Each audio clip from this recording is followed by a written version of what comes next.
अच्छा, आदि ब्रह्मा आदिनाथ भगवान की जय। वर्तमान शासन नायक भगवान महावीर स्वामी की जय। 2400 तीर्थंकर भगवान की जय। द्वादशांग जिनवाणी माता की जय। पूर्वाचार्यों की जय। प्रथमाचार्य दारिद्र चक्रवर्ती आचार्य श्री शांति सागर जी महाराज की जय। आचार्य आदि सागर जी महाराज की जय। आचार्य महावीर कीर्ति जी महाराज की जय। वात्सल्य रत्नाकर गुरुदेव विमल सागर जी महाराज की जय। परम पूज्य गणाधिपति गणधराचार्य गुरुदेव कंठ सागर जी गुरुदेव की जय। परम पूज्य वैज्ञानिक धर्माचार्य आचार्य कनक नंदी जी गुरुदेव की जय। श्रवण मुनि सुविज्ञ सागर जी की जय। मुनि अध्यात्म नंदी जी की जय। माता जी के चरणों में वंदना में, चुलिका माता जी के चरणों में इच्छा में सबको जय जिने। आज बहुत परामर्श का विषय है कि वात्सल्य रत्नाकर आचार्य गुरुदेव विमल सागर जी का अवतरण दिवस है। इस दिवस पर हम आज गुरुदेव के मुखारविंद से कुछ सुनेंगे और मैं श्रवण मुनि सुविज्ञ सागर जी के चरणों में नमस्ते करते हुए निवेदन करता हूँ कि गुरुवर आप अपने मधुर कंठ से मंगलाचरण कर इस वेबिनार को प्रारंभ करें। नमस्ते नमस्ते नमस्ते।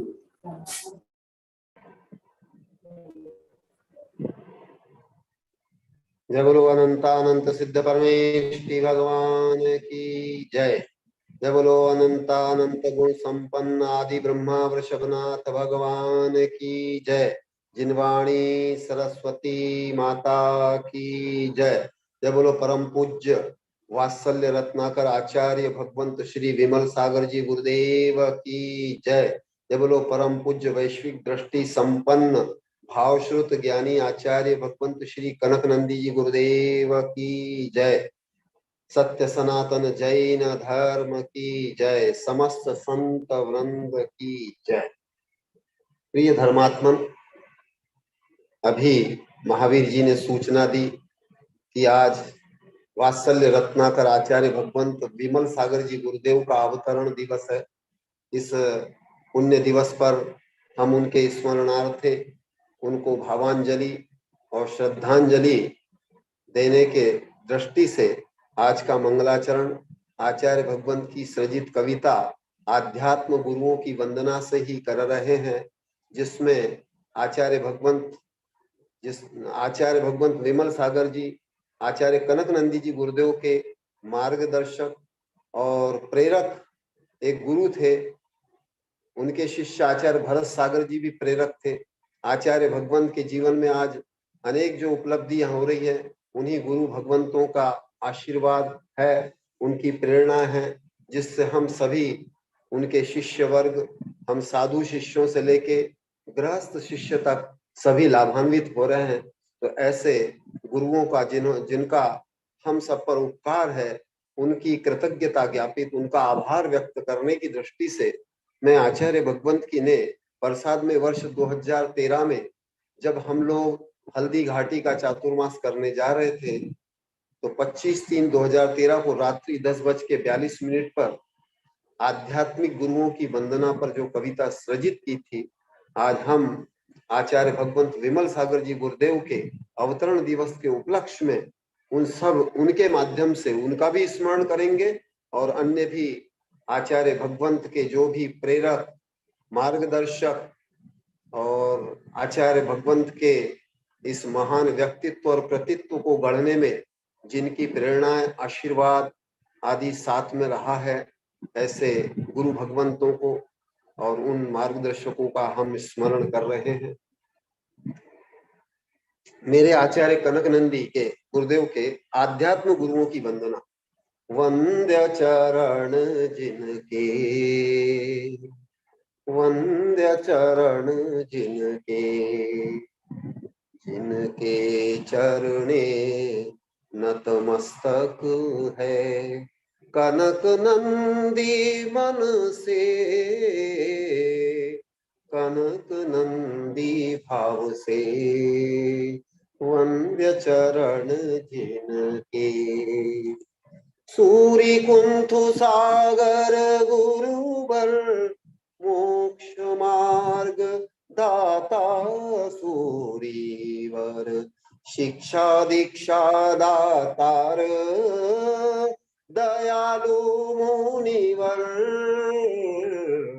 वंद्य चरण जिनके वंद्य चरण जिनके सूर्य विमल सागर गुरुवर मार्गदर्शक आद्य गुरुवर।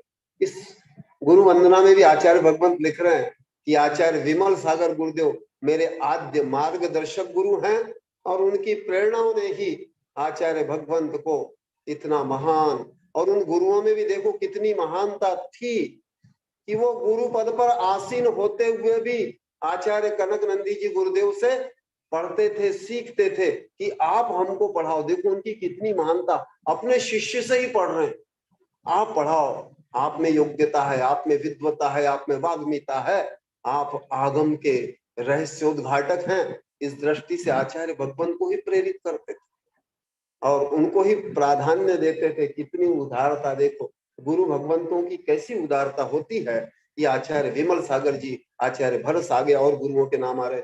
सूरी विमल सागर गुरुवर मार्गदर्शक आद्य गुरुवर ज्ञान आशीष दाता वात्सल्य रत्नाकर वंद्य चरण जिनके वंद्य चरण जिनके सूरी भर।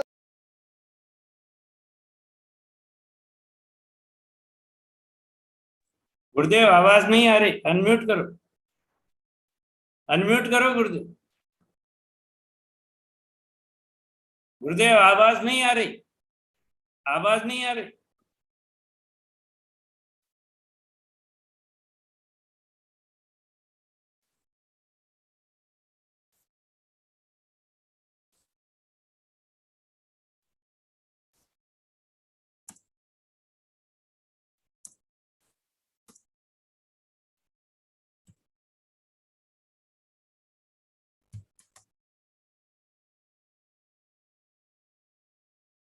गुरुदेव आवाज नहीं आ रही।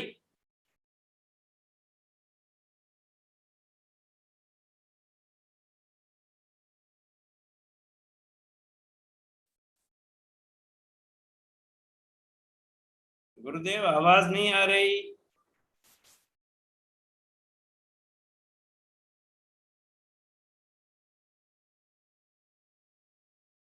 आवाज नहीं आ रही, वो देखी नहीं, आवाज बंद हो गई।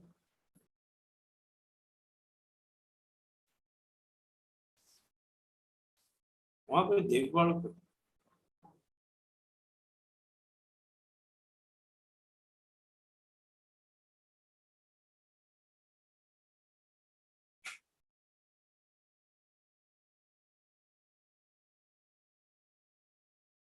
आवाज नहीं आ रही गुरुदेव, अनम्यूट करो। वेशभूषण आचार्य गुरुवर सिद्धांत चक्री अनुमोदक शिविर प्रशिक्षणे नियुक्ति करता वंद्य चरण जिनके वंद्य चरण जिनके। आवाज देखो।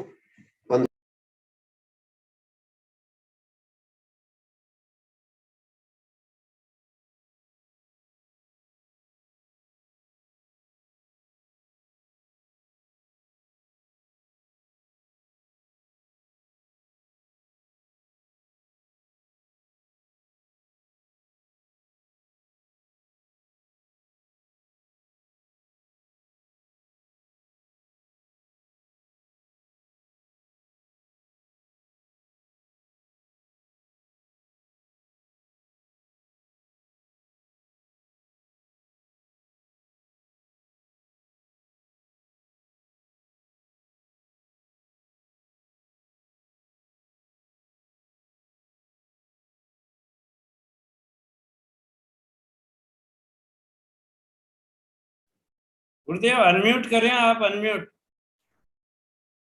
अनम्यूट करें।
अरे वर्ण,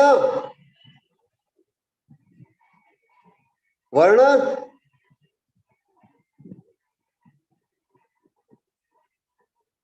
अब आ रही है गुरुदेव आवाज? आ रही है? वर्ण,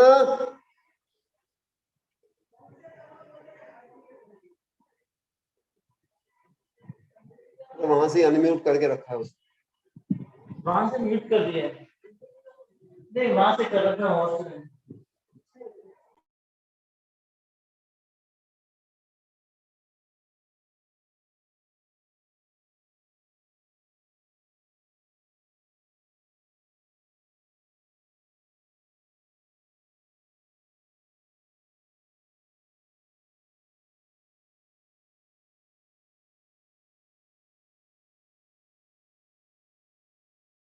अनम्यूट करें गुरुदेव, अनम्यूट करें।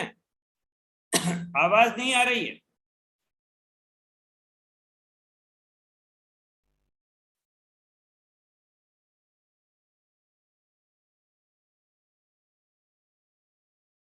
डिस्टर्बेंस है।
वर्ण वहां से गुरुदेव का अनम्यूट करो। वर्ण, शायद वर्ण वहां पर नहीं है।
अनम्यूट। हाँ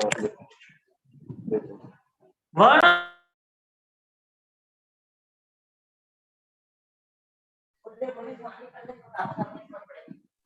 नमस्ते मनीषी।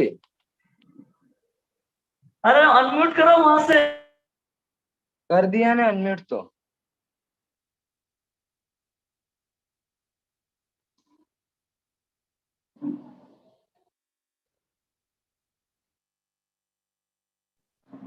अब हो गया। अब हाँ अब आवाज आ रही?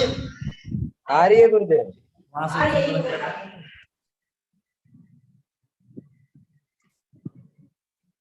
आचार्य भगवंत ने यहाँ तक की कृतज्ञता विजयमती माता जी के प्रति भी व्यक्त की इस कविता में। आचार्य भगवंत की प्रारंभिक जो शिक्षिका थी वो विजयमती माता जी थी, ब्रह्मचारी अवस्था में। ये भी आपको बता रहा हूँ। विजयमती मम ज्ञान प्रदात्री प्रमुख शिक्षादायिनी सती अनुयोग चारों की ज्ञानदायी गणिनी उपकृत उनसे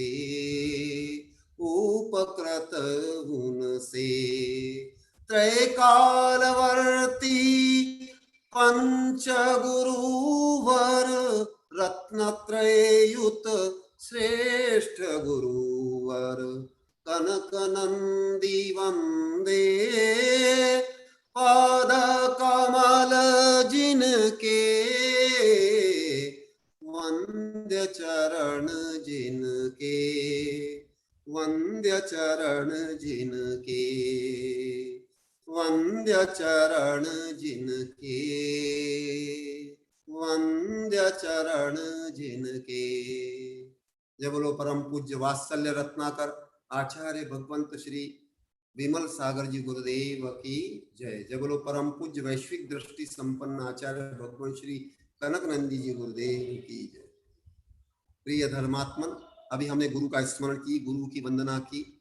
आचार्य भगवंत विमल सागर जी के अवतरण दिवस के निमित्त से अब इसके पश्चात हम दूसरे अपने आज के विषय पर आ रहे हैं।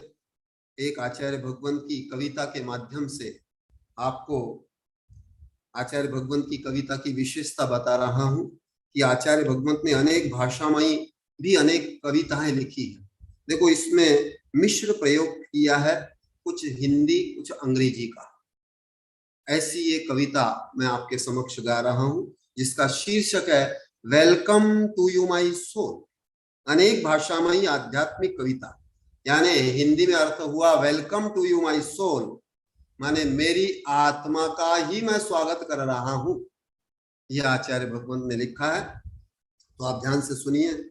Welcome to you, welcome to you, welcome to you, welcome to you my pure soul, oh my dear soul, oh my pure soul, welcome to you, welcome to you. You are greater than all, you are my inner soul, Satchidananda you are, Mama Antartar, you are my ever soul, ever soul. तब बिन मैं zero you are मेरे hero, ओहो मेरे ईश्वर you ही, तू ही फैत बना ले, तू ही कैरेक्टर, ऑल माई पावर तू, ऑल माई पावर तू, वत्थु साहो धम्मो पाता freedom, you are my future आत्मन, यू आर माई फ्यूचर आत्मन, you are my nature, infinite power, सत्य शिव सुंदर, सत्य शिव सुंदर। You bless to me, I pray to you, I gain to you someday. Oh, I gain you someday. हे मेरे परमात्मन मम निजात्मन, यूनम शुद्धात्मन मेरे। You are more substance आपण हो virtue, माझे हे ज्ञान ध्यान all renounce sin. You are my aim, leave all my crime, शुद्ध कर, शुद्ध कर। Only for you, कनकमय ही तू मम परम हो gain. Oh my pure soul, oh my dear soul, welcome to you, welcome to you, welcome to you, welcome to you, welcome to you, my pure soul. Oh my dear soul, oh my pure soul, welcome to you, welcome to you, welcome to you। देखो कितनी अच्छी मधुर कविता है। अंग्रेजी, मराठी, बांग्ला अनेक शब्दों का संयोजना करके ये कविता बनी है।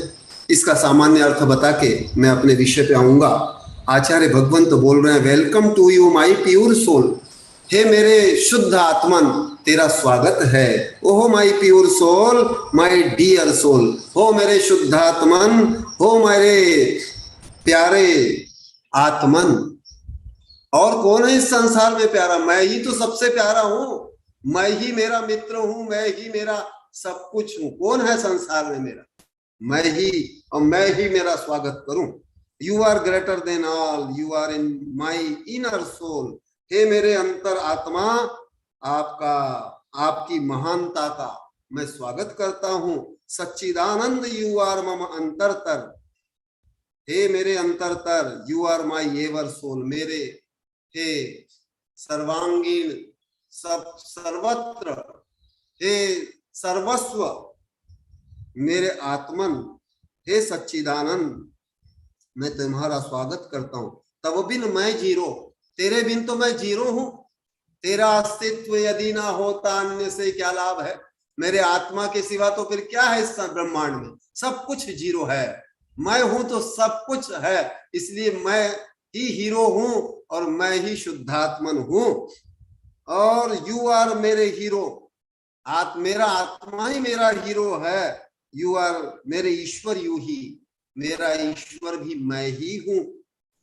तू ही फैथ बना ले, तू ही मेरी श्रद्धा, तू ही मेरा ज्ञान है, तू ही मेरा चारित्र है। ऑल माइट पावर तू ही, मेरा सर्वस्व तू ही तू है। वस्तु सहावो धम्मो, पाथ ऑफ फ्रीडम। वस्तु स्वभाव धर्म, वस्तु सहावो धम्मो, वस्तु का स्वभाव ही धर्म होता है।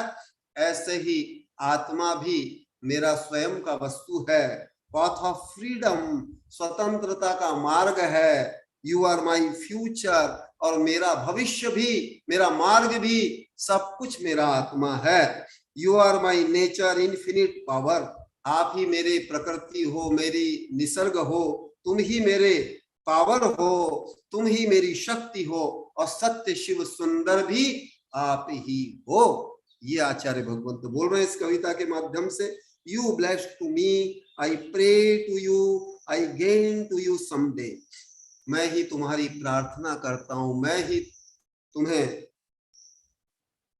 तुमसे आशीर्वाद प्राप्त करता हूं, और एक दिन मैं तुम्हें प्राप्त करूंगा। आप लोग बोलते हैं ना, I gain to you someday, हम होंगे कामयाब एक दिन। मैं ही तुमको एक दिन प्राप्त करूंगा। हर आत्मन, आपको प्रत्येक आत्मा को यही भावना करनी है। कि मैं तुझे एक दिन प्राप्त करूंगा, क्योंकि उसको प्राप्त करना ही जीव का अंतिम लक्ष्य है। उसको छोड़कर अन्य कोई भी लक्ष्य या प्रयोजन जीव का नहीं है। हे मेरे परमात्मन, हे मेरे निजात्मन, हे मेरे परमात्मा, हे मेरे निज आत्मा, हे मेरे स्व आत्मा, हे यू आर नम शुद्धात्मन, हे मेरे शुद्धात्मा, यू आर मोर सबस्टेंस, तुम ही मेरे सर्वस्व हो, तुम ही मेरे द्रव्य हो, और तुम ही मेरे तत्व हो, और तुम ही मेरे ज्ञान और ध्यान हो, तुम ही मेरे लक्ष्य हो, तुम ही मेरे प्राप्य हो। यानी प्राप्त करने योग्य सिर्फ आप ही हो। ऑल एफर्ट फॉर यू कनक में ही तू मम परम हो गई।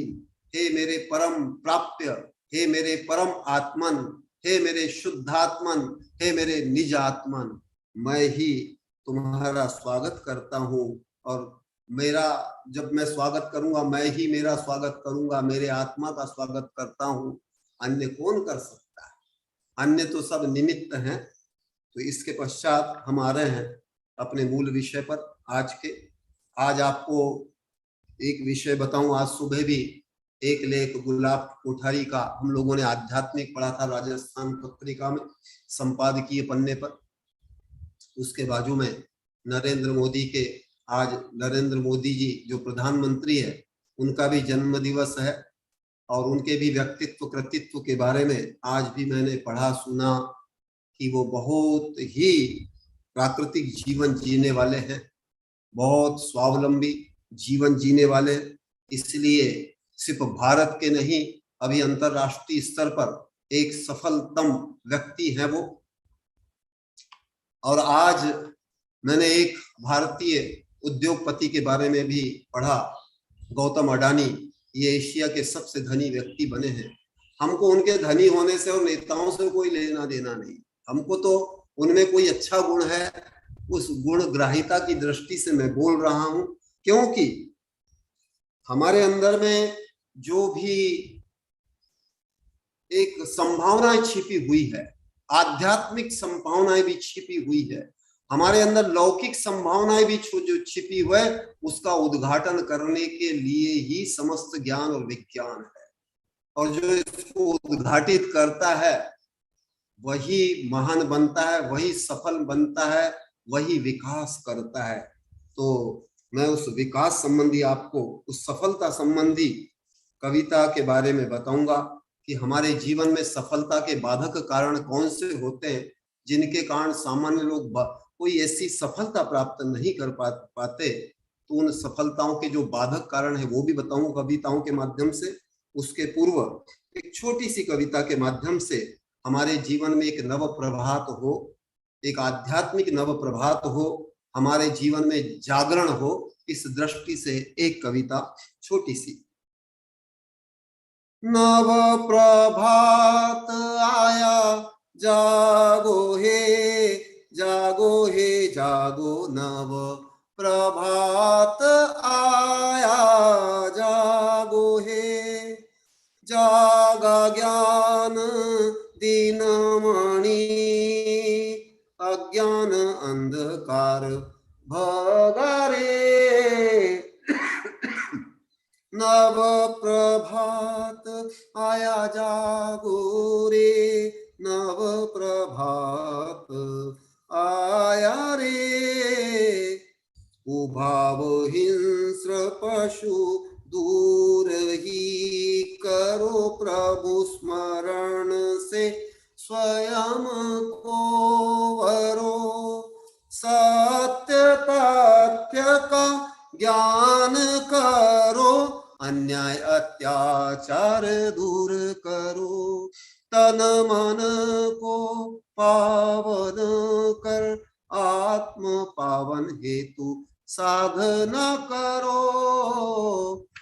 नव प्रभात आया, जागो हे, जागो हे जागो, नव प्रभात आया जा।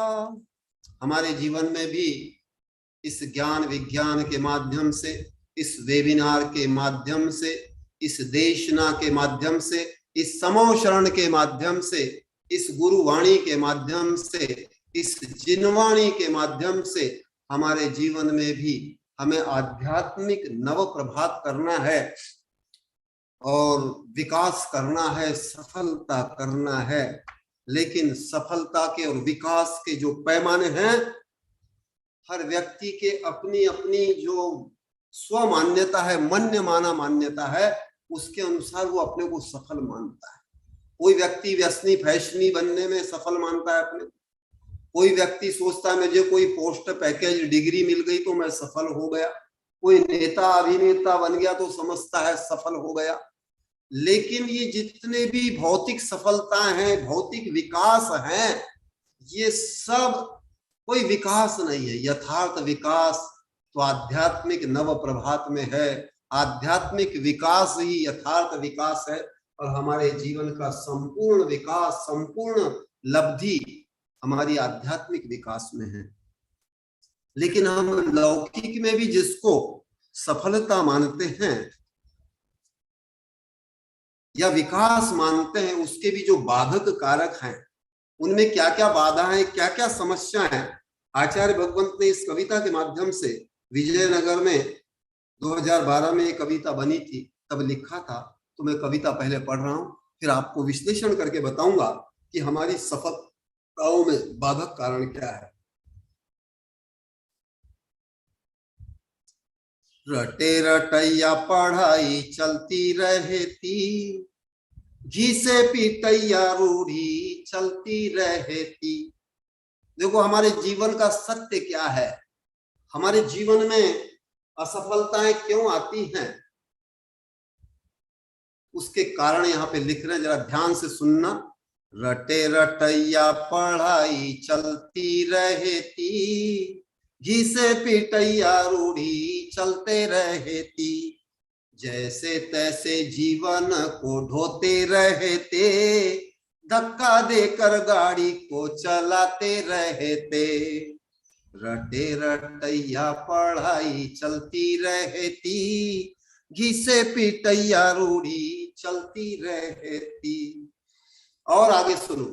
सब चलता है भाव को धारण करते, भगवान भरोसे सब काम चलते। भाग्य के भरोसे नियति को पालते, जो होगा सो होगा मानते रहते। रटे रटैया पढ़ाई चलती रहती, घी से पिटैया रूढ़ी चलती रहती। कालवाद का सहारा लेते रहते, पाप काम को शीघ्र करते रहते। धर्म काम को कल पर टालते रहते, स्वयं को अजर अमर मानते। प्रशंसा सदा सर्वदा चाहते रहते, निंदनीय काम सदा करते रहते। प्रदर्शन तो सदा करते रहते, आदर्श से विमुख होते रहते। स्वयं के लिए अच्छा चाहते रहते, अन्य के लिए ओछा चाहते रहते। जैसे तैसे जीवन ढोते रहते, धक्का देकर गाड़ी को चलाते रहते। परावलंबन को स्वाभिमान मानते, फैशन व्यसन को आधुनिक मानते। उद्दंड उच्छृंखलता को स्वाधीनता मानते, मद अभिनय को बड़प्पन मानते। जैसे तैसे जीवन ढोते रहते, धक्का देकर गाड़ी को चलाते रहते। तुच्छ जानकारी को महाज्ञान मानते, मन माना करने को श्रेष्ठ ज्येष्ठ मानते।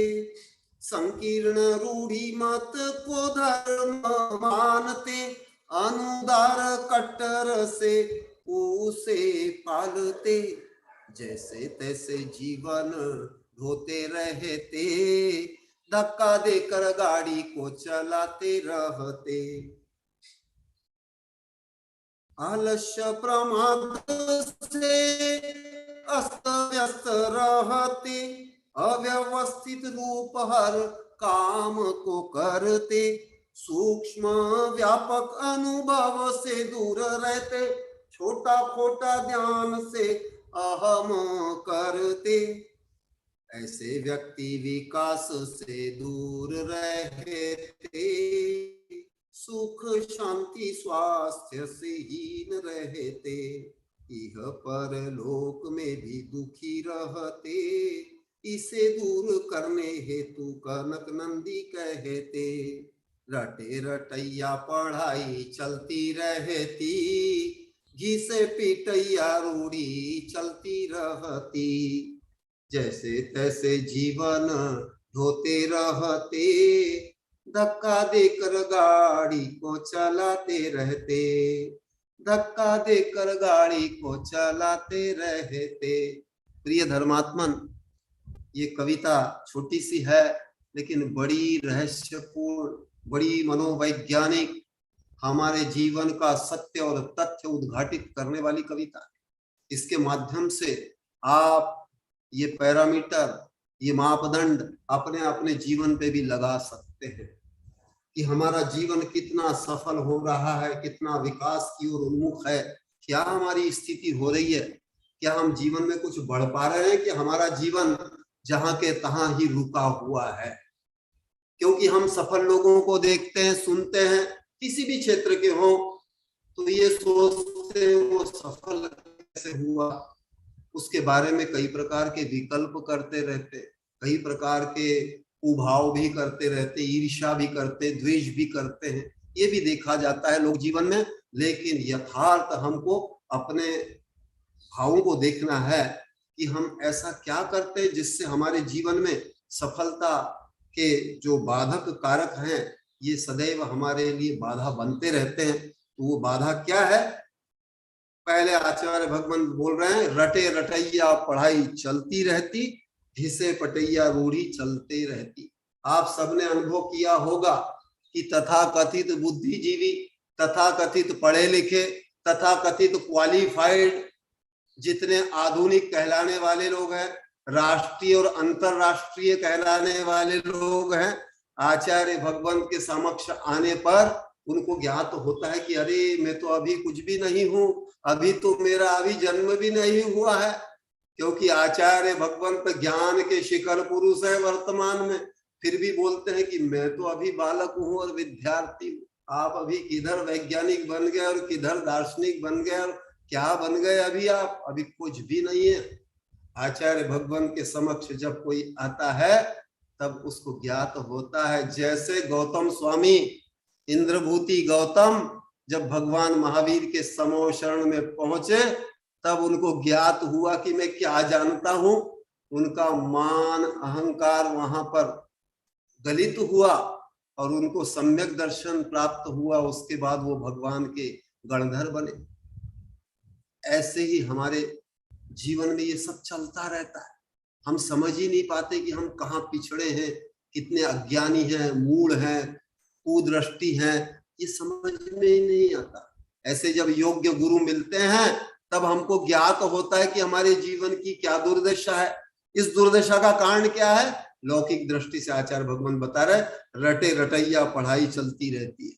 बस रट्टू तोता पढ़ाई करते रहो। लौकिक शिक्षा में यही होता है। आप लोगों में से बहुत से लोग शिक्षक शिक्षिकाएं भी यहाँ पर बैठी हुई हैं। आप लोग भी जानते हैं कि शिक्षा के नाम पर भी क्या चलता है, सिर्फ रटंत विद्या चलती है और जीवन में कोई विशेष परिवर्तन, भावात्मक, गुणात्मक, ज्ञानात्मक कोई परिवर्तन नहीं आ पाता।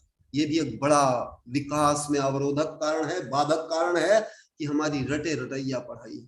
आचार्य भगवंत कभी भी आपसे आप आते हैं तो क्या पूछते हैं? आप अपना अनुभव बताओ, आपने क्या सीखा, आपने क्या शिक्षा प्राप्त की। और इसके लिए कोई बहुत पढ़ा लिखा होना आवश्यक नहीं है। हमारे जीवनलाल जी पाटीदार देखो, एक कृषक होते हुए जब भी आते हैं भगवंत के सामने अपना सहज भाव से अपना सारा अनुभव और अपनी जो भावाभिव्यक्ति वो करते हैं, बहुत सुंदर ढंग से करते हैं। हम उनकी हमेशा प्रशंसा करते हैं कि आप उनके बाह्य रूप से ये नहीं समझना कि वो कोई कृषक है तो नहीं जानते, कृषक बहुत अनुभवी होते हैं, बहुत संवेदनशील होते हैं, क्योंकि वो प्रायोगिक रूप में प्रकृति से सीखते हैं। मैं उनका उदाहरण इसलिए दे रहा हूं कि अभी यहाँ पर कृषि करने वाले वही हैं, बाकी आप लोग जितने बैठे संभवतः कोई कृषि करते हो, बहुत अच्छा, वो भी उनके लिए भी है, लेकिन वो कृषि करते हैं, प्रकृति से जुड़े हुए हैं। लेकिन लौकिक जीवन में ये होता है, रटे रटैया पढ़ाई चलती है और घिसे पिटैया रूढ़ी चलते रहती है। रूढ़ी हर क्षेत्र में चलती है, जीवन भी सामाजिक रूढ़ियों से, लोक मूलता से, यहाँ तक कि धर्म भी ऐसी रूढ़ियों से चलता रहता है, कोई परिवर्तन नहीं आता। आपके जीवन में आप कितने भी आराधना करते हैं, पूजाएं करते हैं, विधान करते हैं, पंच कल्याणों में जाते हैं, तीर्थ यात्रा में जाते हैं, कोई परिवर्तन नहीं। हमारे जीवन लाल जी बोले, गुरुदेव मैं चारों धाम की यात्रा करके आया, लेकिन मुझे जो ज्ञान और समाधान आपके चरणों में मिला वो कहीं भी नहीं मिला। एक कहावत है, मक्का गए मदीना गए बन के आए हाजी, आदत गई न इल्लत गई रहे पाजी के पाजी। तो ऐसा ही है जीवन में, लोग कोई काशी जाता है, कोई रामेश्वर जाता है, कोई शिखर जी जाता है, कहां कहां तीर्थों पे जाता है, लेकिन परिवर्तन होता नहीं है। इसका भी कारण क्या है? ये भी सिर्फ रूढ़िवादिता के रूप में दिखाए भेड़ भेड़िया चाल के रूप में, अंधानुकरण के रूप में लोग करते। दो कितना गुरुदेव ने इस एक कविता के माध्यम से आपकी ज्ञान चेतना को जागृत करने का उपक्रम कर रहे हैं। आचार्य भगवान, जरा जागो, अपने आप को समझो, अपने भावों को जगाओ। और ऐसे लोग जो रटे रटैया वाले होते हैं, घिसे पिटैया वाले होते हैं, रूढ़िवादी होते हैं, वो क्या करते हैं, जैसे तैसे जीवन ढोते हैं और मान के चलते हैं ऐसा कि अरे हम तो सब अच्छा कर लिए, हमने तो तीर्थ यात्रा कर ली, हमने तो 108 वंदना कर ली, हमने चारों धाम कर लिया, हम तो हाजी बन के आ गए। ये धार्मिक समुदाय में सर्वत्र देखी जाती है। और जैसे तैसे वो जीवन ढोते रहते हैं, जीवन में कोई परिवर्तन नहीं होता। कितने भी मंदिर जाओ, कितने भी तीर्थ जाओ, परिवर्तन नहीं होता। उसका कारण है, आपने कभी भी इसके पूर्व जो कविता बताई थी उसमें इसका रहस्य है कि आपने अपने स्वयं को कभी नहीं जाना। आप जब तक स्वयं को नहीं जानेंगे, स्वयं के प्रति श्रद्धा नहीं करेंगे, तो किसको जानेंगे इस ब्रह्मांड में? ये भी बोल रहे हैं आचार्य भगवान, बोलते हैं कि ऐसे लोग जैसे तैसे जीवन ढोते हैं। कैसे जीवन ढोते हैं? जैसे धक्का गाड़ी होती है, कोई गाड़ी होती है ना, धक्का गाड़ी देखी होगी आपने, धक्का दे दे के चलती है, तो उस गाड़ी से यात्रा करने का कोई आनंद नहीं आता। अब जैसे तैसे ठीक है, गंतव्य पे पहुंचे भी, लेकिन आप थक जाते हैं, आप संत्रस्त हो जाते हैं। क्यों होते हैं? क्योंकि आपको उसका आनंद नहीं आया। ऐसा ही जीवन में, जीवन भी यदि रूढ़िवादिता से चलेगा, रटे रटैया से चलेगा, अनुभवहीनता से चलेगा, ज्ञानहीन जीवन रहेगा, विवेकहीन हमारा यदि जीवन है, तो आपके जीवन में आनंद आ ही नहीं सकता, संभव ही नहीं है। बस वही धक्का गाड़ी जैसा जीवन चलता रहेगा, कोई परिवर्तन नहीं होने वाला है। और इसका कारण और मनोवैज्ञानिक कारण बता रहे हैं कि अधिकतर लोगों का जो जीवन है वो लक्ष्यहीन होता है। आचार्य भगवान के पास बहुत से लोग आते हैं पढ़े लिखे, कई स्टूडेंट्स भी कभी आते हैं, तो कभी गुरुदेव सहज भाव से पूछते हैं आपका क्या लक्ष्य है? तो वो ज्यादा ज्यादा बोलता है मुझे तो कोई पुलिस का ऑफिसर बनना है, कोई बोलता है मेरे को कलेक्टर बनना है, कोई बोलता है इंजीनियर बनना है। ये गुरुदेव सब लोग समझते ये जीवन का लक्ष्य ना, ये जीवन का लक्ष्य ही नहीं है। मुख्य लक्ष्य तो आध्यात्मिक लक्ष्य है, परम लक्ष्य तो आध्यात्मिक है। उसके बाद भी लौकिक दृष्टि से भी आपको श्रेष्ठ लक्ष्य और भाव रखना चाहिए, तब आप कुछ जीवन को समझ सकते हैं। आध्यात्मिक लक्ष्य को समझना तो सामान्य जनों के लिए कठिन ही होता है, लेकिन जीवन का जो एक सामान्य नैतिक पक्ष है, जो व्यावहारिक पक्ष है, जो एक धार्मिक पक्ष है, उसको भी हम सही ढंग से समझेंगे तो हमारे जीवन में सफलता के आयाम नियमित रूप से बनते जाएंगे। तो एक इसमें मनोभाव ये भी होता है कि सब चलता है का भाव धारण करते हैं। कई लोगों के जो जीवन में सफलता नहीं, परिवर्तन नहीं, उसका एक कारण है वो यही भाव धारण करते हैं, सब चलता है, भगवान भरोसे सब काम चाहे, जैसा भगवान जाहि विधि राखे राम ताहि विधि रही है, जैसा रखेगा भगवान वैसा। तो भाग्यवादी भी बन जाते हैं, भाग्य के भरोसे, नियति के भरोसे रहते हैं, भाग्यवादी बन के भी रहते हैं, पुरुषार्थ कुछ करते नहीं है, इसलिए उनके जीवन में ये भी एक बड़ा बाधक कारण बनता है। और इसका सबसे बड़ा मैं आपको उदाहरण बता रहा हूं, हम भारतीय लोग इस ज्ञान विज्ञान के देश में रहने वाले, इस विश्व गुरु भारत के, जहां पर गणित विद्या, अध्यात्म विद्या जैसी महान महान विद्या की हम लोग हजारों वर्ष क्यों गुलाम रहे, इसका भी इसमें उत्तर है। ये भी हमारे विकास में बाधक बना है। आज भी हम राजनीतिक दृष्टि से स्वतंत्र हो गए हों, लेकिन अभी भी हमारी कोई स्वतंत्र मौलिक चिंतन नहीं है। ये भी हमको विचार करना है, क्योंकि सब भाग्य के भरोसे हजारों वर्ष भारतीय लोग रहे, और जो दुष्ट दुर्जन लोग हैं वो आक्रांता बनकर हम पर राज करके चले गए। ये भी हमारे लिए एक आज इतिहास बोध भी लेना है हमको इस कविता के माध्यम से। और जो होगा सो होगा मानते रहते, ऐसे जो भाग्यवादी लोग हैं, ऐसे रूढ़िवादी लोग हैं, वो यही सोच करके जीवन जीते कि हाँ जो होगा सो होगा, देखा जाएगा, ऐसा सोचते, अपना स्वरूप जानते नहीं। मैं क्या कर सकता हूं, मुझ में कितनी शक्ति है, मुझ में कितनी संभावना है, ये जानते ही नहीं है। और इस जानने के लिए ही हम यहाँ पर बैठे हुए हैं, इस वेबिनार में बैठे हैं, इस जिनवाणी को श्रवण कर रहे हैं, इस गुरु की वाणी को, इस गुरु की देशना को इसलिए श्रवण कर रहे हैं। गुरु की और कोई भी भूमिका नहीं है, गुरु की मुख्य भूमिका यही है कि आप अपने जीवन में अपनी शक्ति को कैसे प्राप्त कर सकते हैं, अपने स्वरूप को कैसे प्राप्त कर सकते हैं, अपने अनंत गुणों को कैसे प्राप्त कर सकते हैं, आप महान कैसे बन सकते हैं। और जिसके जीवन में उच्च आध्यात्मिक महान लक्ष्य है, उसके लिए लौकिक कोई भी उपलब्धियां कोई कठिन काम नहीं। आचार्य भगवंत तो सदैव बोलते हैं कि जितने नेता, अभिनेता है, उद्योगपति है, कारपोरेटर है, चक्रवर्ती है, राजा महाराजा, ये क्या उपलब्धि है? कुछ भी नहीं है इस आध्यात्मिक उपलब्धि की। लेकिन आप जब इस स्तर पे पहुंचते, अभी आप श्रद्धा के स्तर पे पहुंच रहे हैं, लेकिन अनुभूति के स्तर पे आप जब पहुंचेंगे तब आपको ज्ञात होता जाएगा कि हम में कितनी संभावनाएं निहित है, और हम ही अपनी सफलताओं में, अपने विकास में, अपने ही कुधारणाओं के कारण, कुभावों के कारण, अपनी मिथ्या धारणाओं के कारण, अपने यथास्थितिवाद के कारण, और अपनी दीनता, हीनता और अहंकार के कारण ही हम अपने स्वयं के बाधक बने हुए हैं।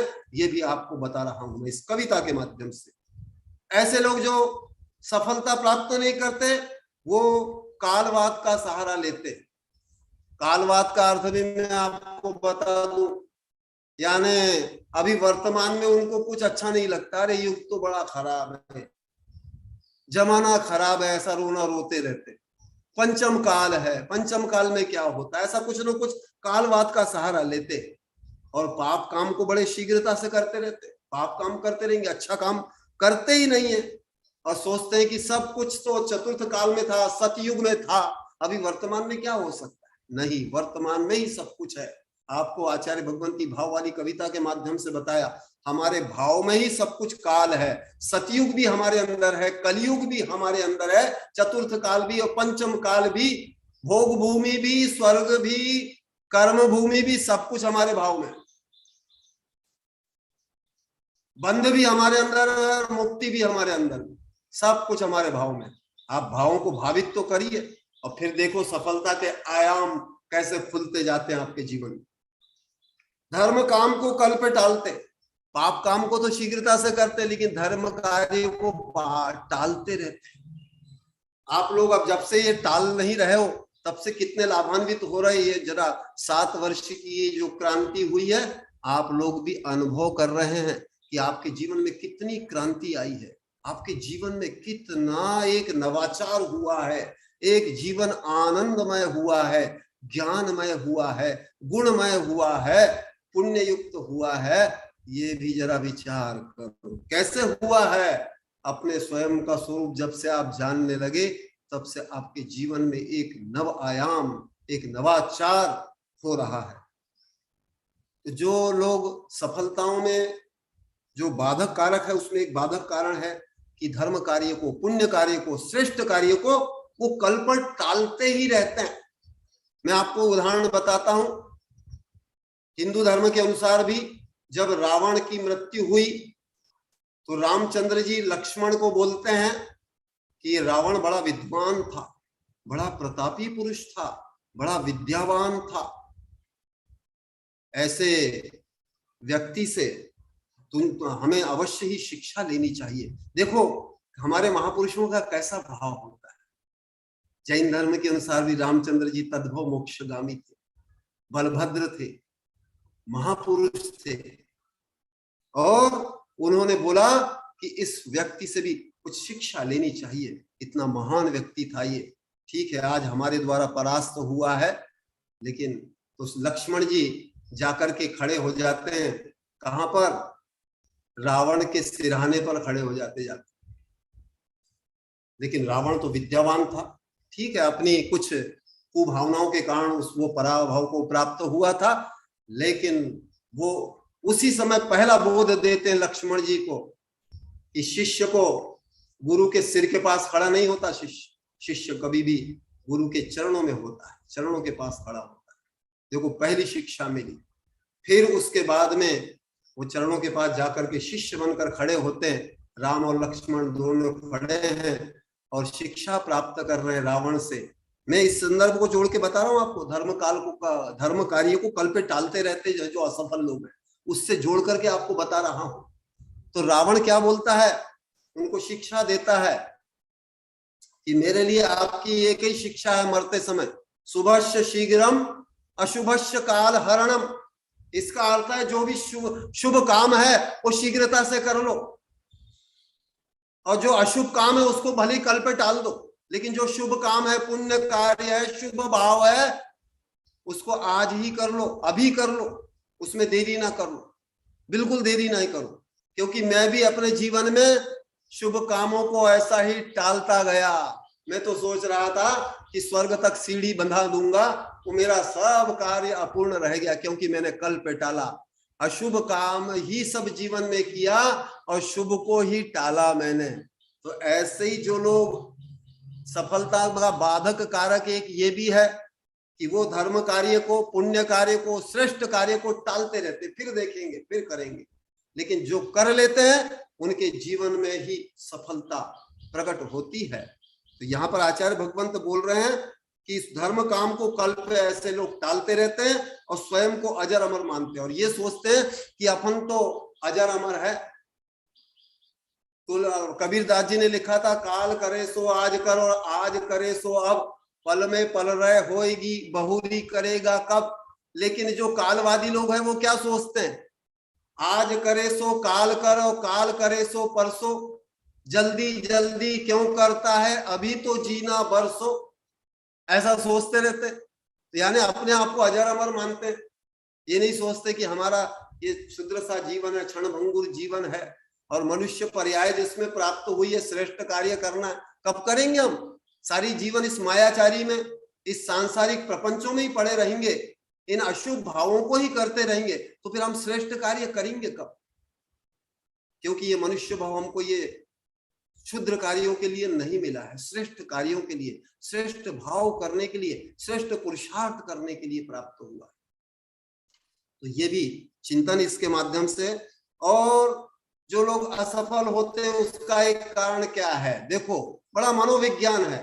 प्रशंसा तो सर्वदा चाहते, सदा सर्वदा चाहते, लेकिन निंदनीय काम, संसार में ऐसा कौन व्यक्ति है जो बताओ प्रशंसा नहीं चाहता? आचार्य भगवंत ने आप लोगों से भी कई बार ऐसे प्रश्न किए कि कौन नहीं प्रशंसा चाहता। हर जीव प्रशंसा चाहता है, क्योंकि ये हर जीव की आकांक्षा निश्चित ही, और होना भी चाहिए। लेकिन प्रशंसा के लिए कोई अहंकारी कार्य करने की आवश्यकता नहीं, कोई प्रदर्शन करने की आवश्यकता नहीं। आप कार्य प्रशंसनीय करिए, ऑटोमेटिक प्रशंसा होगी ही। और कोई प्रशंसा करे या ना करे, हमको स्वयं की प्रशंसा कर लेना चाहिए। अपनी तो पीठ थपथपाना ही चाहिए अपने शुभ भावों के लिए, अपने को धन्यवाद देना भी सीखो। ये भी आपको लिए एक नया चिंतन दे रहा, जो आपको आपकी लौकिक शिक्षा, कथनचित धार्मिक शिक्षा में भी ये आपको ज्ञान कोई नहीं बताने वाला। और आपको यदि कोई बताने वाला हो तो मुझे बताना, ऐसा कौन बताता? इसलिए प्रशंसा सब चाहते हैं, आप भी गृहस्थिक जीवन में जो कुछ भी करते हैं, शिक्षा, परिवार बसाना से लेके सब कुछ प्रशंसा के लिए करते हैं। आपकी छोटी सी कोई उपलब्धि जो होती है तो आप चाहते प्रशंसा मिले, तो ये एक अहंकार के रूप में तो करते हैं, लेकिन जो स्वाभाविक प्रशंसा होती है, पुण्य कार्यों की होती है, अच्छे भावों की होती है, उसके प्रति प्रशंसा कर भी नहीं पाते और प्रशंसा का सही स्वरूप समझ भी नहीं पाते। प्रशंसा क्या होता, स्वरूप क्या है? तो यहाँ पे आचार्य भगवान तो प्रशंसा का स्वरूप भी बता रहे हैं कि प्रशंसा सदा सर्वदा चाहते और निंदनीय काम करते रहते। काम निंदनीय करोगे और प्रशंसा चाहोगे, तो यही सर्वत्र देखा जाता है। लोग चाहते हैं कि हम गलत कार्य करते रहे, लोग हमारी जय जयकार करते रहे, प्रशंसा करते रहे, हमको अच्छा मानते रहे, तो ये भी एक सफलता में बड़ा बाधक कारण बनता है। प्रदर्शन तो सदा करते हैं और आदर्श से विमुख होते हैं। प्रदर्शन तो करते रहते हैं, लेकिन जो आदर्श है, जो सत्य है, तथ्य है, उससे विमुख रहते हैं। और आपको इस 7 वर्षों की आचार्य भगवंत की इस ज्ञान क्रांति के माध्यम से बहुत अच्छे से ये विषय ज्ञात हो गया है। इस विषय में मैं ज्यादा विस्तार में नहीं जाऊंगा। आचार्य भगवंत ने बहुत बार आपसे हजारों बार ये प्रश्न करके आपको ये विषय में सुलझा दिया है। और देखो, स्वयं के लिए अच्छा चाहते, अन्य के लिए ओछा चाहते। मुझे स्वयं को तो सब कुछ अच्छा प्राप्त हो जाए, लेकिन दूसरों के लिए उसको ओछा प्राप्त हो, या दूसरों के लिए बिल्कुल नहीं। आप दूसरों के प्रति किसी भी प्रकार का ऐसा कुभाव रखेंगे तो आप मान के चलिए कि आप स्वयं के भी विकास में बाधक बन रहे हैं। आचार्य भगवान की यही तो बड़ी विशेषता है, वो दूसरों की प्रशंसा क्यों करते हैं? आप अपने पूर्वाग्रहों से ग्रसित रहते हैं, आप अपनी किसी निषेधात्मक भाव से ग्रसित रहते हैं, सोचते हैं कि वो व्यक्ति गलत है। और आचार्य भगवान तो बोलते हैं कि धर्म किसके लिए है?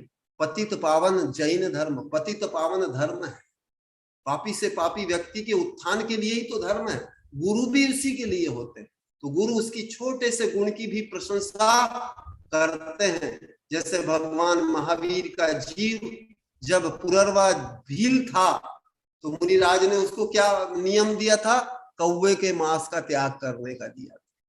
यही उसके अंदर गुण देखा कि चल बेटा, तू इतना तो कर, भील है, मांसाहारी है, शिकारी है, लेकिन इतना तो तेरे अंदर में कम से कम धर्म प्रवेश करे। तो ऐसे ही हर जीव में कुछ विशेषता होती है, लेकिन हम अपनी कम बुद्धि से या अपनी कमजोर ऐसी कुछ मिथ्या धारणाओं के कारण से समझ नहीं पाते। तो ये भी समझना, ये प्रशंसा का भी मनोविज्ञान समझना हमारे लिए बहुत महत्वपूर्ण है।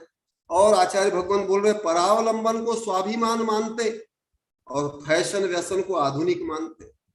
सफलता में एक विकास कारण ये भी है, जो लोग परावलंबी रहते, स्वावलंबन से अपना स्वयं का कार्य कभी कर नहीं पाते, दूसरों पर आश्रित रहते हैं, परावलंबी रहते हैं, और परावलंबी रह के अपने को स्वाभिमानी मानते, ये मेरा स्टेटस है, ये मेरा प्रतिष्ठा है, ये मेरा स्वाभिमान है, ये मेरा गौरव है। तो ये भी आपकी एक गलत धारणा होती है, जिससे आपके जीवन में विकास बाधित होता है। और फैशन व्यसन को आधुनिक मानते हैं। ऐसे जो खोखले लोग होते हैं, जिनमें ना स्वावलंबन है ना शुभ भाव है, ऐसे लोग फैशनी और व्यसनी बनते हैं, और फैशनी व्यसनी बन के दूसरों को प्रभावित करना चाहते हैं, उससे भी प्रशंसा चाहते हैं। इसके पीछे भी बड़ा मनोविज्ञान है। फैशन व्यसन लोग क्यों करते हैं? क्योंकि अंतरंग में कोई अच्छा भाव नहीं है, श्रेष्ठ कोई लक्ष्य नहीं है, शुभ भाव करते नहीं है, तो बाह्य से कुछ अपना शरीर प्रदर्शन, धन प्रदर्शन, कुछ बाह्य वैभव प्रदर्शन करके और समझते कि हम बहुत आधुनिक हो गए। उद्दंड उच्छृंखलता को स्वाभिमानता मानते। अब स्वाधीनता का अर्थ तो समझते नहीं, स्वतंत्रता का अर्थ जानते नहीं है। जो उनमें उच्छृंखलता होती है, उद्दंडता होती है, अनुशासनहीनता होती है, इससे वो समझते कि हम स्वाधीन हैं, हम तो स्वतंत्र हो गए, हम तो बिल्कुल माने आजाद हो गए, ऐसा समझते। बिल्कुल नहीं। ऐसी उद्दंडता और उच्छृंखलता करके कोई भी कभी आजाद नहीं हो सकता, उसके जीवन में कोई सफलता के वो कार्य कर नहीं सकता। मद और अभिनय को बड़प्पन मानते। और ऐसे जो ओछे लोग होते हैं, उनमें जो कोई मद होते हैं, 8 प्रकार के अष्टमद होते हैं, आपने पढ़ाई है, 8 प्रकार के मद होते हैं। अभिनय भी ऐसे लोगों में जो होता है, उसको वो समझते हैं हमारा ये बड़प्पन। हमारे भारत की भी हजारों वर्ष दुर्गति का एक बड़ा कारण है या तो लोग दीनताहीनता से ग्रसित रहे या अहंकार से ग्रसित रहे, ये भी सब मिथ्यात्व ही है।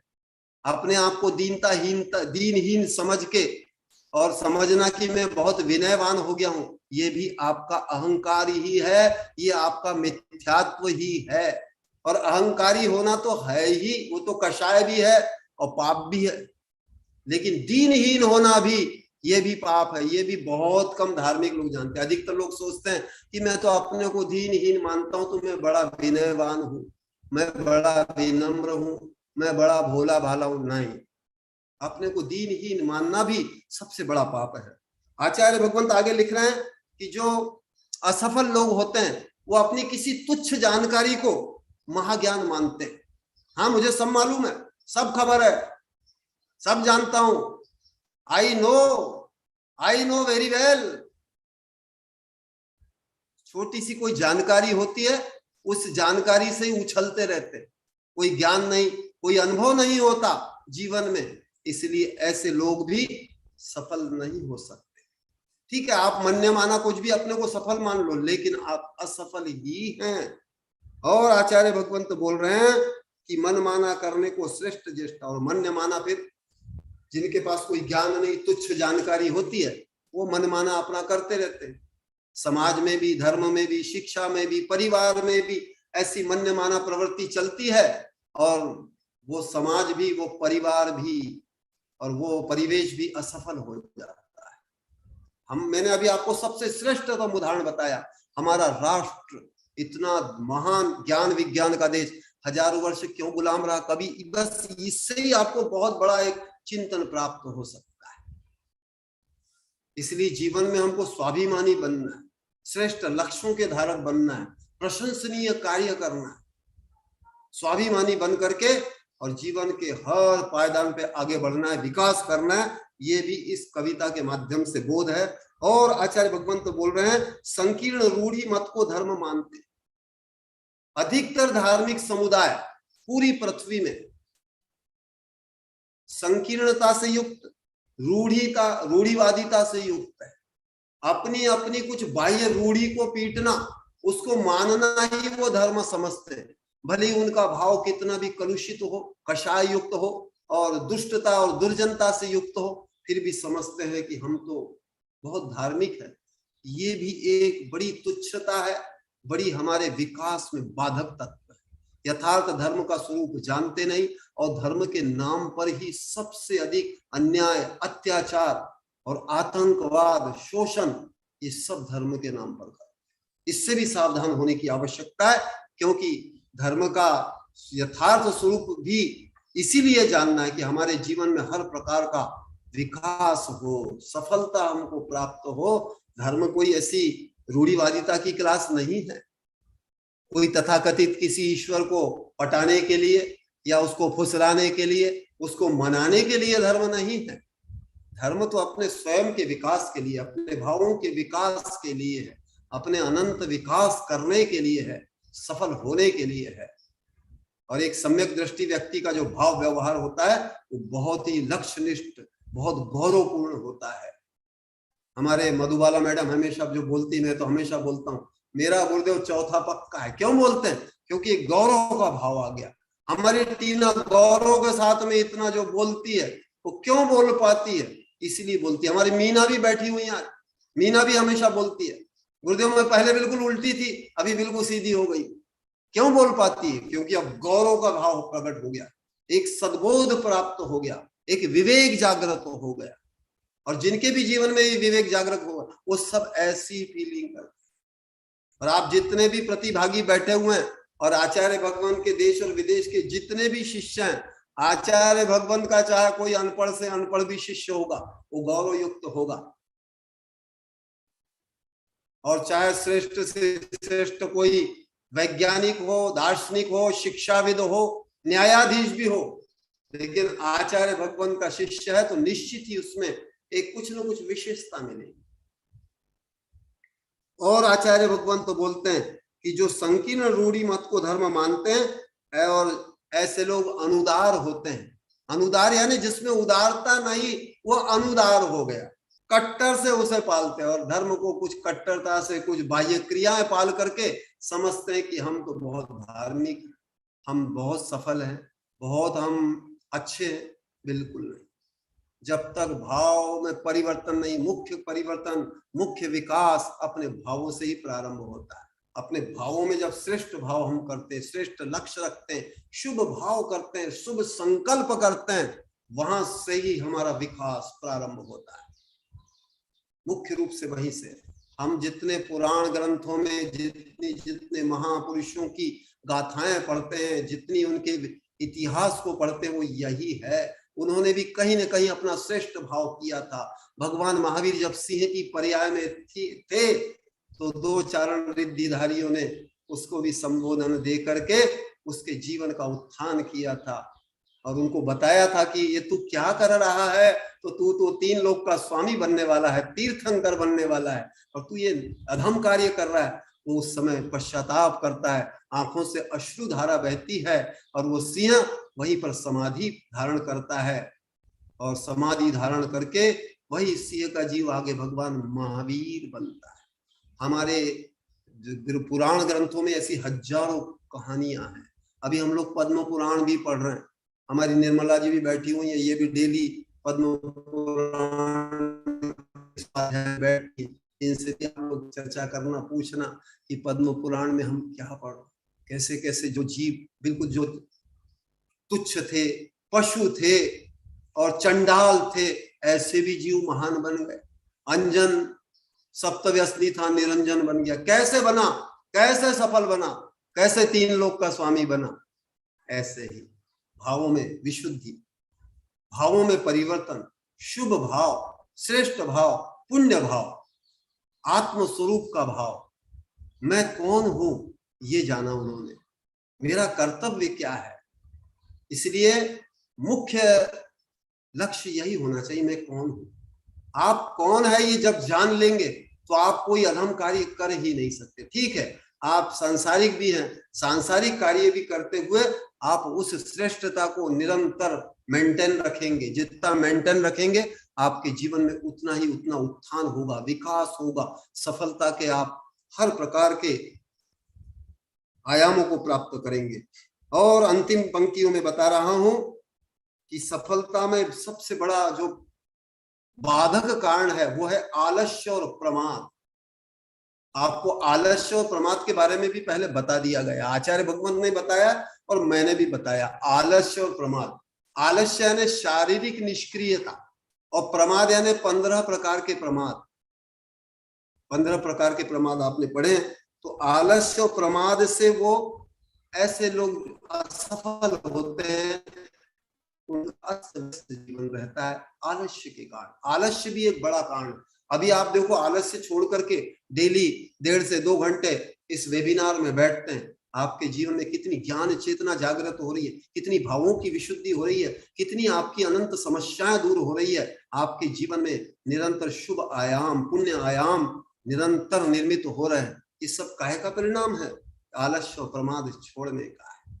मैं भी आप सब प्रमाद छोड़ करके आपको के लिए 1.5 से 2 घंटे आपको प्रबोधन दे रहा। ये किस लिए?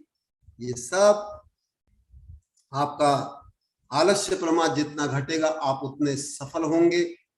और संसार में आप किसी भी क्षेत्र का सफल व्यक्ति देखो, आध्यात्मिक सफल ही नहीं, भौतिक रूप से भी जो लोग सफल हैं, चाहे कोई कारपोरेटर हो, कोई नेता हो, अभिनेता हो, उनके भी जीवन में यदि वो आलस्य करेंगे। आज ही मैंने नरेंद्र मोदी के बारे में पढ़ा कि वो सुबह 5 बजे से उनकी दिनचर्या प्रारंभ होती है। सुबह उठकर वो योगासन, भ्रमण सब व्यवस्थित दिनचर्या करते हैं, रात्रि 11-12 बजे तक कार्य करते हैं और एक व्यवस्थित सुव्यवस्थित दिनचर्या है। तो आलस्य प्रमाद छोड़ने से आज राष्ट्र के लिए इतना बड़ा कार्य कर पा रहे हैं। और इस आलस्य प्रमाद से जो ग्रसित रहते हैं उनका जीवन अस्त व्यस्त रहता है, अव्यवस्थित रूप से हर कार्य उनका होता है। ये भी एक बड़ा बाधक कारण है। इसलिए अपने जीवन में अव्यवस्थितता छोड़ो, नियमितता होगी, व्यवस्थितता होगी, अनुशासन होगा और आपका जितना समय प्रबंधन सही होगा, आपका कार्य प्रबंधन जितना सही होगा, आप उतना जीवन में सफल होंगे। आप सबसे श्रेष्ठतम व्यवस्थापन देखते होंगे आचार्य भगवंत का। आचार्य भगवंत एक मिनट भी खाली नहीं बैठते, निरंतर चिंतन, मनन, चर्चा, वार्ता, समीक्षा, स्वाध्याय, लेखन, मनन, चिंतन, अनुप्रेक्षा चलती ही रहती है। उसके माध्यम से ही 400 ग्रंथों का अभी तक सृजन हो गया, 12,000 कविताओं का सृजन हो गया। उन कविताओं के माध्यम से ही आप और हम सब लाभान्वित हो रहे हैं। तो ये कैसे हुआ? आलस्य और प्रमाद को छोड़ करके, निरंतर लक्ष्यनिष्ठ रह करके, अव्यवस्थितता को छोड़ करके व्यवस्थित जीवनचर्या। हमारा जीवन भी जितना व्यवस्थित होता जाएगा, और जिन जिनका व्यवस्थित हो रहा है वो देखो उनमें कितना परिवर्तन हो रहा है। हमारे वर्णों को देखो, उसका व्यवस्थापन कितना अच्छा है। हमारे वेबिनार का भी व्यवस्थापन करता है, ग्रंथालय का व्यवस्थापन भी करता है, केशलोच भी करता है, केशलोच में भी ट्रेंड है। अभिषेक वो कर ले, आहार दान वो कर ले, अन्य कार्य वो कर ले, कोई मैसेज देना हो तो दे ले, किसी से संपर्क करना हो, हमारा वर्ण भी करता है। देखो अभी 13-14 वर्ष का बालक हमारा एक सफल होता जा रहा है। इससे भी आप सबको प्रेरणा प्राप्त करना है, और जो भी हमारे बालक इस तरह सफल हो रहे हैं उनसे भी प्रेरणा प्राप्त करना है। देखो उनका भी जीवन जितना व्यवस्थित हो गया, उनसे भी ये शिक्षा सबको प्राप्त करनी चाहिए। और जो हमारे सफलता में एक बड़ा कारण है कि सूक्ष्म व्यापक अनुभव से दूर रहते हैं। ये अनुभव का अनुयोग तो बहुत कठिन है। अनुभव, आचार्य भगवंत हमेशा अनुभव की क्लास लेते हैं। क्या अनुभव किया तुमने? क्योंकि अनुभवहीन जीवन भी असफल होने में एक बड़ा कारण है। हमारे जीवन में कई प्रकार की घटनाएं, सुघटना होती है, दुर्घटना होती है, लेकिन अपन उससे कोई शिक्षा नहीं लेते, कोई अनुभव प्राप्त नहीं करते, इसलिए जीवन में हम आगे नहीं बढ़ पाते, सफल नहीं हो पाते। उसका कारण है कि कोई अनुभव नहीं रहता, और छोटा जो ज्ञान रहता है, जानकारी रहती है, उससे अहम भाव आ जाता है, घमंड आ जाता है कि मैं सब जानता हूं। ये सब जानता हूं कि बीमारी भी बहुत बड़ी समस्या है। वैज्ञानिक लोग क्यों इतना अनुसंधान कर पाते हैं? क्योंकि वो कभी नहीं मानते ऐसा कि मैं सब कुछ जानता हूं। वो तो यही मानते हैं कि मैं अभी जिज्ञासु हूं, मैं शोधार्थी हूं, मैं विद्यार्थी हूं, मैं अन्वेषक हूं, इसलिए मुझे अभी निरंतर अन्वेषण करना है सत्य तक पहुंचने के लिए। और अंत में आचार्य भगवंत बोलते हैं कि ऐसे छोटे छोटे ज्ञान से जो अहम करते हैं वो भी असफल होते हैं। ऐसे व्यक्ति ही समस्त विकास से दूर रहते हैं और सुख से।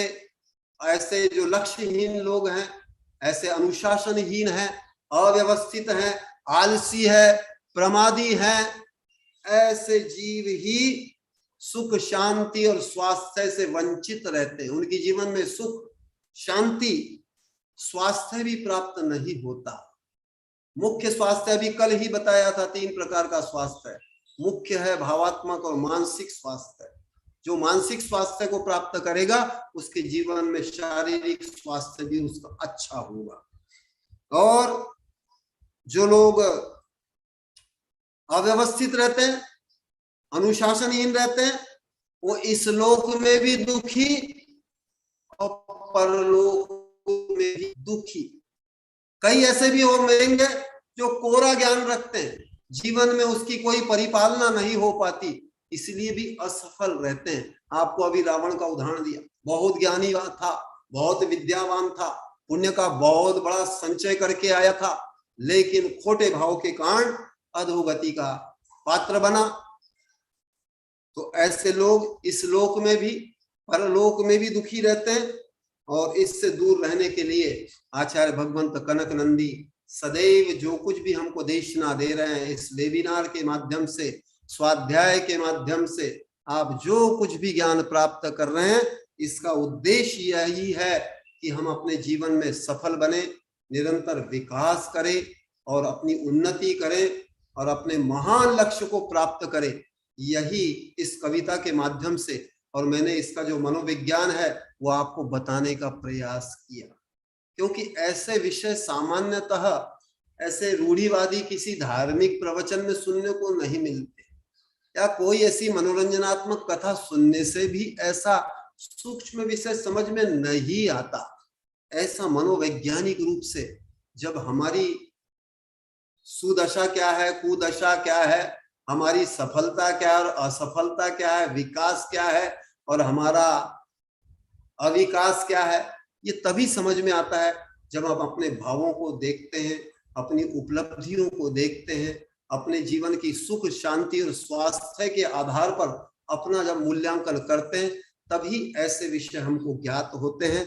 इसलिए इस कविता के माध्यम से यही आप सबके लिए कहना है कि हम भी अपने जीवन में अनुभव युक्त बने, रटे रटैया घिसे पिटैया रूढ़ी को पालन ना करें और जैसे तैसे जीवन ना ढोएं, लक्ष्यहीन लक्ष्य युक्त जीवन बनाएं, आनंदित जीवन जिए और बिल्कुल आनंदमयी हमारी शिक्षा हो, आनंदमयी धर्म हो, आनंदमयी जीवन हो, निरंतर आनंद की वर्षा हो, सुख और साम्यता की वर्षा हो और हमारे जीवन में नित्य नए नए ज्ञान विज्ञान के आयाम भी जुड़ते जाएं और हम हमारे संपूर्ण ज्ञान के स्वरूप को, आत्म स्वरूप को, अनंत सुख ज्ञान दर्शन और वीर्य को प्राप्त करें, अनंत चतुष्टय को प्राप्त करें, अपने उस महान विकास को प्राप्त करें, उस महान सफलता को प्राप्त करें। इसी भावना के साथ मैं अपनी वाणी को यहीं पर विराम दे रहा हूं।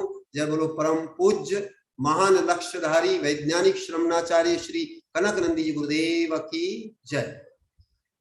आपका कोई भावाभिव्यक्ति करना हो, 5 मिनट का समय देता हूं, कोई जिज्ञासा हो, कोई प्रश्न हो या किसी को अपना कोई अनुभव सुनाना हो तो वो अपना अनुभव भी सुना सकते हैं।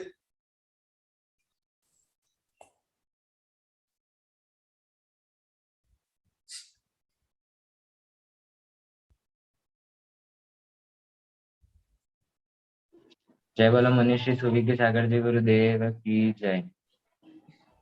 यदि किसी की जिज्ञासा हो तो हैंड रेज करें।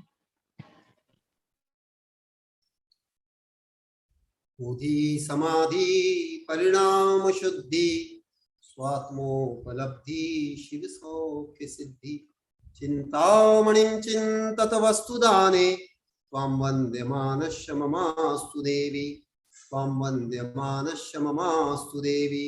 सर्वे भवन्तु सुखिनः, सर्वे सन्तु निरामया, सर्वे भद्राणि पश्यन्तु, मा कश्चित् दुःखमाप्नुयात्, मा कश्चित् दुःखमाप्नुयात्। ओम शांति शांति शांति। नमस्ते नमस्ते नमस्ते नमोस्तु गुरुदेव, नमोस्तु गुरुदेव, नमोस्तु गुरुदेव।